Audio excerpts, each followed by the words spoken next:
Salut les gens! Salut les gens! Salut les gens! That feel good! Baby!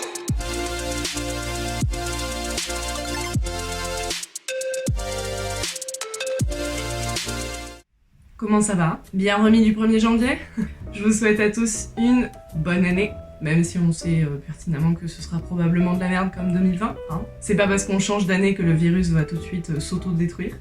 En revanche, je vous retrouve aujourd'hui pour une vidéo que j'ai adoré préparer. Je vous avais fait un petit sondage sur Instagram pour savoir si ça vous plairait que je vous parle du parcours de personnes inspirantes. Et vous avez été quand même assez nombreux à me dire que oui, ça vous intéresserait. Donc, cette vidéo aujourd'hui est le début d'un nouveau format sur ma chaîne où je vais vous raconter le parcours professionnel ou de vie tout simplement de personnes inspirantes. Probablement pas mal de femmes, puisqu'on les met pas assez en valeur. Et on commence aujourd'hui avec Katherine Johnson, qui a quand même permis aux États-Unis d'aller sur la Lune et dans l'espace. Je voulais vous parler d'elle déjà parce que j'ai vu le film qui traite de son histoire, qui m'avait marqué, que j'avais adoré déjà ne serait-ce que pour son esthétique années 50. Hein.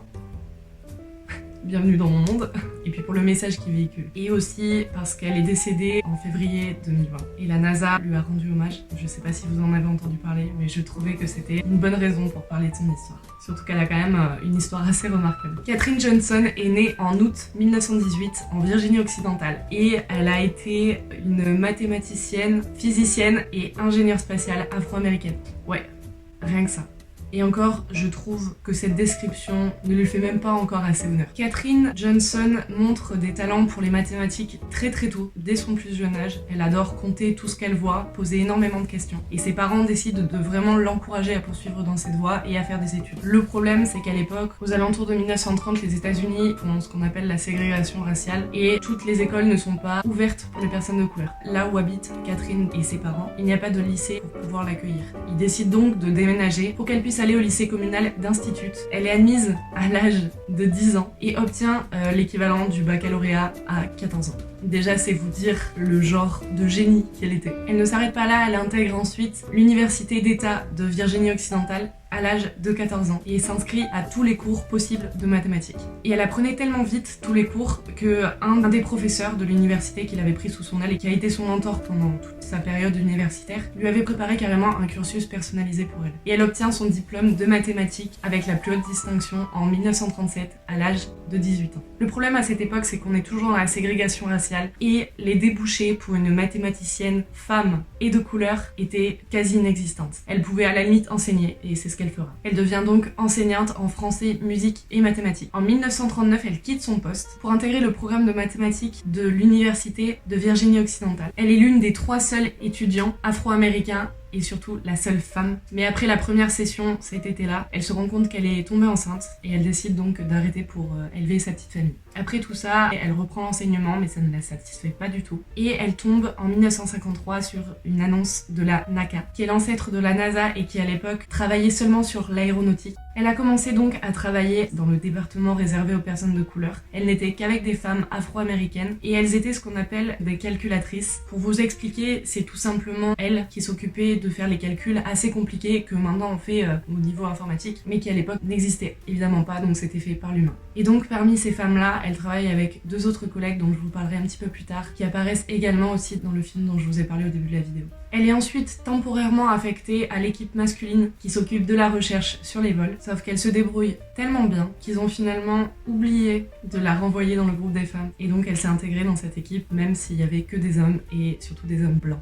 En 1956, les USA et l'URSS commencent leur course à l'espace. C'est à ce moment-là que la NACA devient la NASA et délaisse complètement l'aéronautique pour se concentrer sur le spatial. Et Katherine Johnson, dans tout ça, de 1958 à 1986, qu'elle prenne sa retraite, a travaillé en tant que technologue en aérospatial. C'est là que sa carrière commence vraiment à décoller et qu'on lui accorde l'importance qu'elle mérite. En 1961, elle fait partie de l'équipe qui analyse la trajectoire de lancement de Mercury Redstone 3, qui est la première mission habitée dans l'espace. Cette mission-là est effectuée par l'astronaute Alan Shepard. Ça va, je te dérange pas trop, je suis en train de faire une vidéo. Si tu veux ma langue, tu me le dis, hein, parce qu'à ce stade d'irrespect, hein. Bref, comme si elle était pas là. Lors de ses analyses de calcul de trajectoire avec ses collègues masculins, elle s'avère être bien plus compétente qu'eux. Et c'est là qu'elle se fait remarquer et surtout qu'elle obtient vraiment une vraie place où on la prend au sérieux. Ensuite, en 1962, elle se fait encore remarquer par sa brillance, puisqu'elle est demandée personnellement par l'astronaute John Glenn pour vérifier à la main tous les calculs informatisés de la première mission américaine qui envoie un homme en orbite autour de la Terre. Donc John Glenn. Et c'est la mission Mercury Atlas 6. Et évidemment, en 1969, elle participe à calculer et vérifier la trajectoire de rendez-vous spatial entre le module de commande et le module lunaire pour la mission Apollo 11, qui est quand même la première navette à se poser sur la Lune. Et un petit peu plus tard, elle participe aussi aux calculs qui permettent de ramener l'équipage de la mission Apollo 13. Mais ce n'est pas tout. Là, on arrive presque à la fin de sa carrière professionnelle. Mais à côté de ça, elle a aussi brillé par ses autres combats, qui étaient évidemment pour les femmes et qui plus est pour les femmes de couleur. Et durant tout le long de sa carrière à la NASA, qui a duré 33 ans, elle s'est imposée dans un monde qui était constitué entièrement d'hommes.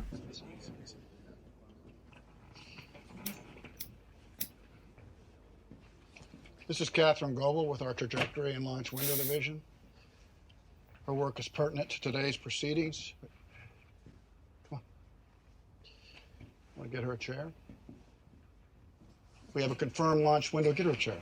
Et à une période où on faisait la ségrégation raciale. Et elle a participé à ouvrir la voie à toutes les femmes qu'il y a eu après elle. Parallèlement à ça, Katherine Johnson s'est mariée aussi plusieurs fois et a eu 3 filles. Donc elle était à la fois une mère, une physicienne et une mathématicienne hors pair, et une immense figure pour le féminisme et pour les personnes de couleur. Ce qui était évidemment, je vous laisse imaginer, extrêmement compliqué à l'époque.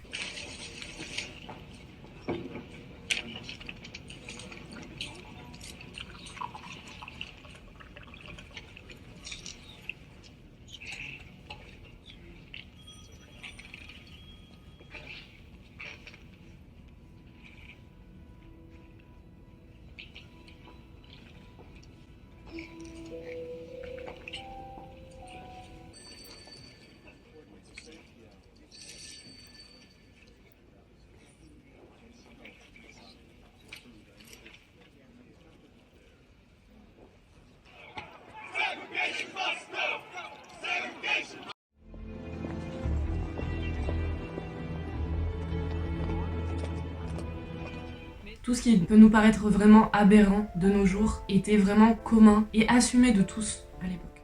À 97 ans, Barack Obama lui remet la médaille présidentielle de la liberté.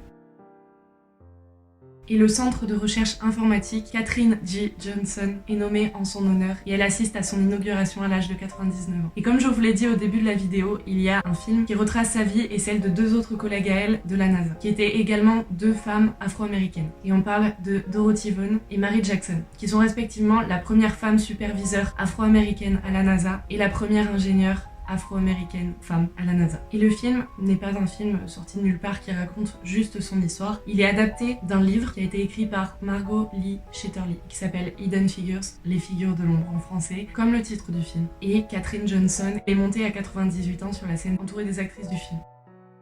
Et elle décède à l'âge quand même remarquable de 101 ans, le 24 février 2020. Voici pour l'histoire de Katherine Johnson. Je vous conseille vraiment de voir le film. Je n'ai pas encore lu le livre, mais je compte bien m'y mettre parce qu'il est vraiment très intéressant. Et le problème du film, par rapport à moi, mes recherches, je me suis rendu compte qu'il y avait eu énormément de liberté de prise, ce qui est à peu près normal parce qu'on a quand même résumé plusieurs décennies de vie en 2 heures de film, donc évidemment c'est indispensable. Mais pour ceux qui n'aiment pas lire, le film est quand même très très bien fait et retrace quand même les grands moments de la vie de Katherine Johnson. Voilà, cette vidéo est du coup terminée. J'ai vraiment adoré la préparer, j'ai adoré la filmer.